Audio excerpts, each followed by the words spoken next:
wabarakatuh. Assalamualaikum warahmatullahi wabarakatuh. Buya mau izin bertanya, bagaimana idealnya dalam Islam menjaga saudara kandung perempuan kita? Bagaimana? Idealnya dalam Islam Di? menjaga. Bagaimana apa? Idealnya, Apa? idealnya Idealnya. dalam Islam menjaga saudara kandung perempuan kita, mengingat rusaknya pergaulan di zaman sekarang, Bu. Saya sering terjebak dalam dua hal. Yang pertama, kalau misalkan terlalu ketat, suka ditegur sama beberapa pihak keluarga. Tapi kalau misalkan terlalu lengah, saya khawatir terjadi hal-hal yang tidak diinginkan, Bu. Minta nasihatnya, Bu. Jazakallahu khairan. Wassalamualaikum warahmatullahi wabarakatuh. Baik. Kalau kita ingin menjaga keluarga, adik perempuan, kakak perempuan, itu berangkat dari keimanan. Bukan action. Keimanan. Bahwasanya itu adalah saudarimu. Jangankan kok saudarimu, la yu'minu ahadukum hatta yuhibba li akhihi ma yuhibbu li nafsihi. Kalau memang imanmu benar, kamu akan rela ada wanita muslimah yang terhinakan. Wanita muslimah biasa.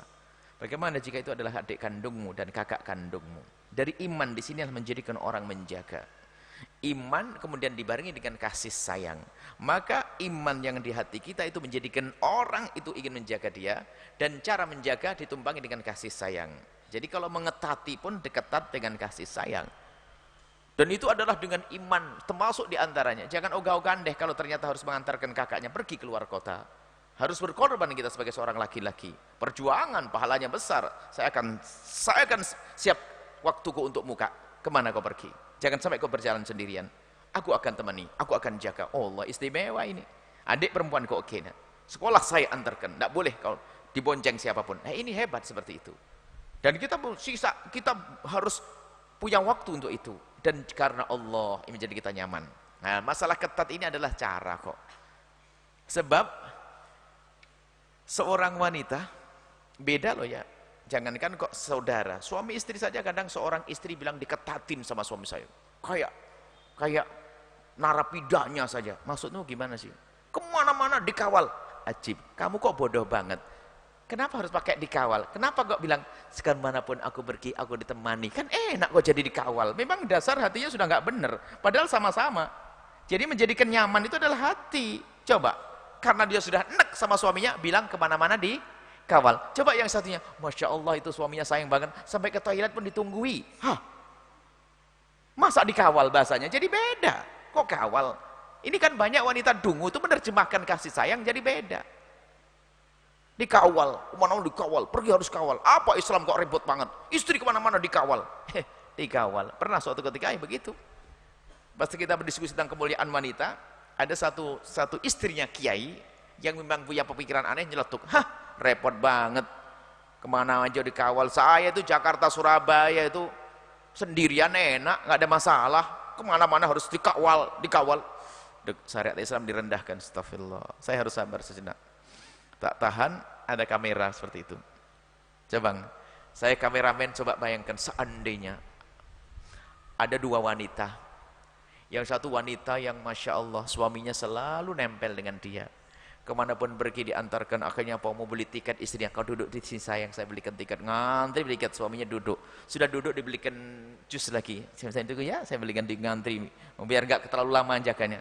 Setelah itu dibatikannya, diantarkan naik kereta, ditemani lagi yang ngangkat kopernya suaminya kemana, mau ke toilet tasnya digantung cangklong sama suaminya sampai ke rumahnya. Ini coba kau syuting dari awal.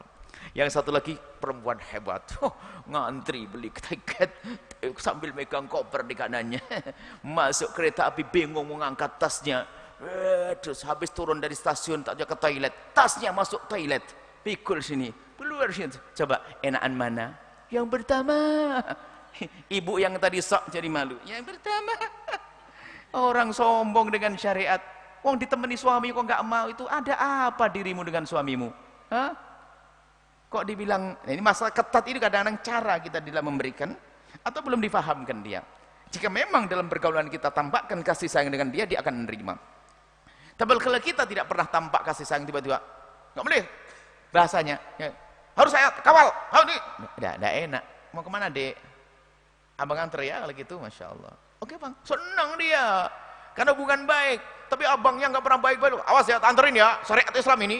Syariat Islam ya. Duh, syariat serem banget itu. Ya ini kadang-kadang kita cara menyajikannya. Biarpun tuh roti kalau Anda lemparkan ke muka, jadi kayak batu itu. Benar? Jadi perlu cara ini. Makanya kalau Anda mengasah diketatin itu, bisa saja Anda yang salah ya, atau bisa saja dia yang salah paham. Tapi yang jelas kewajiban, harus wajib. Bahkan saya sering sampaikan, bagi seorang bapak, zaman ini, adik, kakak zaman ini, jika menemani saudaranya atau saudarinya, atau seorang bapak menemani putrinya hari ini, untuk buka internet di rumahnya, itu lebih bagus daripada sholat sunnah. Kenapa? Agar tidak liar di saat buat internet hari ini. Jangan dianggap ibadah hanya sujud rukuk saja. Anda temani nak, kamu kemana? Mau browsing internet? Oke, sini nak. Sama abah temani. Nggak akan kemana-mana, ibadah itu. Sekarang tentang orang kaya kasih kamar khusus, kasih kunci khusus. Anaknya ngunci dari dalam, bapaknya nggak bisa masuk. Apa yang terjadi di kamar? Na'udzubillah. Itu bapak paling bodoh. Biasanya orang kaya dadakan itu. Anaknya beri fasilitas semaunya sendiri, seolah bukan jadi bapak lagi. Punya kekuatan dia untuk menghentikan kemungkaran. Dikasih kunci, maksudnya apa? Nah, ini kunci, ini kamar buatmu, bebas kau tonton apa saja nak, apa saja di kamar boleh kau lakukan nak. Kan gitu seolah-olah. Jadi maknanya wajib menjaga, hati-hati. Sampai kapan? Nggak ada batasnya. Nggak ada batasnya. Sampai itu menjadi kebiasaanmu, menyayangi dengan serius, menjaga, mengayomi dengan serius seperti itu. Dan memang ini pertanyaan yang bagus. Sekarang zamannya di zaman juga cuek. Kadang-kadang seorang bapak pun lebih senang kalau anaknya dititipin sama teman sekolahnya. Titip anaknya dititipin tempe, kerupuk dititipkan. Kalau anak jangan titip tempe ke pasar, oke, titip sekolah. Ini orang tua dayuth, nggak pernah kecemburuan di dasar neraka jahanam. Harus ada cemburu dong dengan anak perempuan. Wanita harus dijaga. Kemuliaan seorang anak perempuan harus, karena kemuliaan seorang anak perempuan adalah kemuliaan seorang bapak. Kalau anak perempuannya rendah, bapak rendah. Abang rendah, Anda sebagai seorang abang. Baik, itu saja. Wallahu a'lam bishawab.